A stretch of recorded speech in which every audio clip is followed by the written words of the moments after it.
Assalamualaikum warahmatullahi wabarakatuh. Perkenalkan, nama saya Yeni Putri Aisyah dengan nomor induk mahasiswa 102190185 akan menjelaskan bab reksadana syariah pada mata kuliah Fikih Muamalah Kontemporer minggu ini. Yang pertama, di sini saya akan membahas tentang pengertian dari reksadana syariah. Reksadana syariah tersusun atas dua konsep, yaitu reksa dan juga dana. Reksa berarti mengelola atau menghimpun, dan dana berarti dana ataupun uang. Dari dua konsep tersebut dapat diartikan bahwa reksadana adalah suatu wadah untuk menghimpun dana masyarakat sebagai pemodal yang kemudian diinvestasikan kepada suatu portofolio efek oleh manajer investasi. Nah, portofolio efek ini dapat berupa obligasi, instrumen pasar uang, atau gabungan dari beberapa di antaranya. Sedangkan pengertian reksadana syariah sendiri menurut DSN MUI nomor 20 tahun 2000 berarti bahwa reksadana syariah adalah reksadana yang beroperasi menurut ketentuan dan prinsip syariat Islam, baik dalam bentuk akad maupun pemodal sebagai pemilik harta, dengan manajer investasi sebagai sohib almal, maupun antara manajer investasi sebagai wakil sohib almal dengan pengguna investasi.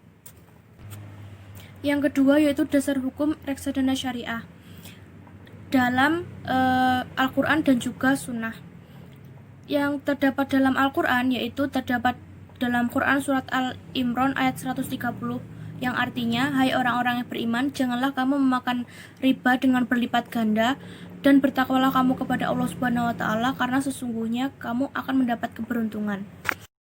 Dasar hukum yang kedua yaitu terdapat dalam Quran surat An-Nisa ayat 29 yang artinya, hai orang-orang yang beriman, janganlah kamu memakan harta sesamamu dengan jalan kebatilan, kecuali dengan jalan perniagaan yang didasarkan atas dasar suka sama suka, dan janganlah kamu membunuh dirimu sendiri, karena sesungguhnya Allah Subhanahu wa Ta'ala Maha Penyayang. Selanjutnya, dasar hukum yang berdasarkan pada sunnah atau hadis Nabi ialah perjanjian itu boleh bagi orang Islam kecuali perjanjian mengharapkan yang halal atau menghalalkan yang haram, dan orang Islam itu wajib memenuhi syarat-syarat yang mereka kemukakan kecuali syarat yang mengharamkan yang halal dan menghalalkan yang haram. Hadis riwayat Abu Dawud, Ibnu Majah, dan Tirmizi dari Amr bin Auf. Selanjutnya adalah klasifikasi reksadana. Yang pertama yaitu klasifikasi bentuk. Di dalam klasifikasi bentuk ini terdapat dua jenis bentuk reksadana. Yang pertama yaitu reksadana berbentuk perseroan atau corporate type, dan juga reksadana berbentuk kontrak investasi kolektif.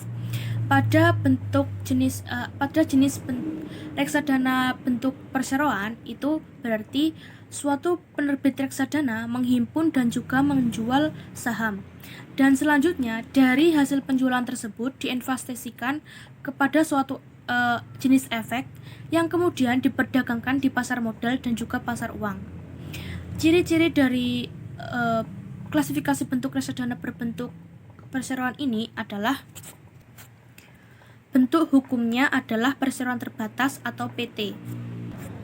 Yang kedua yaitu pengelolaan kekayaan reksadana didasarkan pada kontrak antara direksi perusahaan dengan manajer investasi yang telah ditunjuk. Yang ketiga, penyimpanan kekayaan reksadana didasarkan pada kontrak antara manajer investasi dengan bank konstodian. Bentuk yang kedua yaitu reksadana berbentuk kontrak investasi kolektif atau kontraktual type. Reksadana berbentuk ini merupakan kontrak antara manajer investasi dengan bank konstodian yang mengikat unit penyertaan atau UP, di mana manajer investasi diberi wewenang untuk mengolah portofolio investasi kolektif, dan bank konstodian diberi wewenang untuk melaksanakan penitipan kolektif. Bentuk inilah yang paling populer di masa sekarang dan terus berkembang dibandingkan dengan reksadana yang berbentuk perseroan. Bentuk ini memiliki ciri-ciri. Yang pertama, bentuk hukumnya adalah kontrak investasi kolektif. Yang kedua, pengelolaan reksadana dilakukan oleh manajer investasi dan berdasarkan pada kontrak. Yang ketiga, penyimpanan kekayaan investasi dilaksanakan oleh bank konstodian berdasarkan dengan kontrak. Klasifikasi yang kedua yaitu berdasarkan sifat dan juga karakteristiknya. Dibagi menjadi 3 jenis, yaitu reksadana terbuka, reksadana tertutup, dan juga unit trust.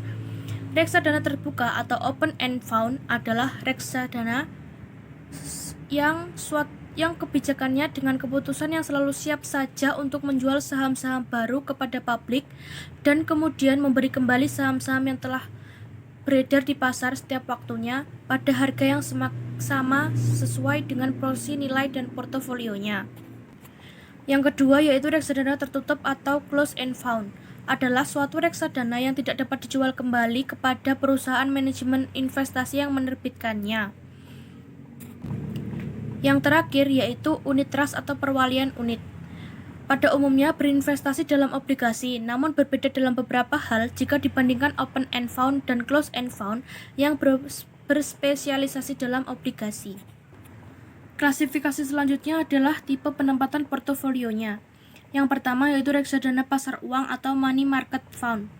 Reksadana jenis ini hanya melakukan investasi pada efek yang bersifat hutang dengan waktu kurang dari 1 tahun, yang tujuannya adalah untuk menjaga likuiditas dan memelihara modal. Yang kedua, reksadana pendapatan tetap atau fund fixed income. Reksadana ini melakukan investasi sekurang-kurangnya 80% dari dana yang dikelola atau aktiva dalam bentuk efek yang bersifat hutang. Yang selanjutnya adalah reksadana saham atau equity fund, yaitu reksadana yang melakukan investasi sekurang-kurangnya 80% dari dana yang dikelola atau aktiva dalam bentuk efek yang bersifat ekuitas. Yang terakhir yaitu reksadana campuran atau discretionary fund. Reksadana ini merupakan reksadana yang paling fleksibel karena dapat menginvestasikan dana baik di saham maupun efek pasar uang dalam porsi yang tidak ditentukan secara khusus. Alokasi investasi bisa ditentukan dengan melihat kondisi pasar saat ini. Yang selanjutnya adalah unsur-unsur reksadana syariah. Yang pertama, portofolio efek adalah kumpulan efek atau surat-surat berharga sebagai obligasi seperti obligasi, saham, surat-surat berharga komersial dan lain-lain yang dimiliki secara bersama atau kolektif oleh para pemodal dalam reksadana. Yang kedua yaitu manajer investasi adalah pihak yang kegiatan usahanya mengelola portofolio efek untuk para nasabah atau mengelola portofolio investasi kolektif untuk sekelompok nasabah. Yang selanjutnya adalah emiten adalah pihak yang kegiatan usahanya mengelola portofolio efek untuk para nasabah atau mengelola portofolio investasi kolektif untuk sekelompok nasabah. Yang selanjutnya, prospektus adalah setiap informasi tertulis sehubungan dengan penawaran umum dengan tujuan agar pihak lain membeli efek. Yang terakhir adalah bank kustodian, adalah pihak yang kegiatan usahanya adalah memberikan jasa penitipan efek serta jasa lain, termasuk menerima dividen dan hak-hak lain, menyelesaikan transaksi efek, dan mewakili pemegang rekening yang menjadi nasabahnya. Selanjutnya adalah prinsip reksadana syariah.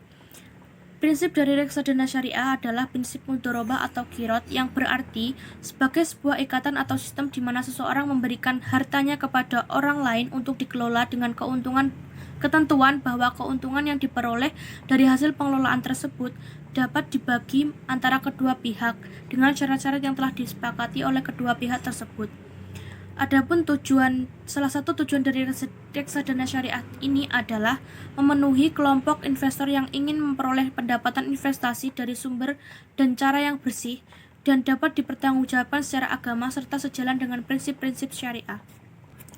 Selanjutnya adalah multi akad dalam reksadana syariah.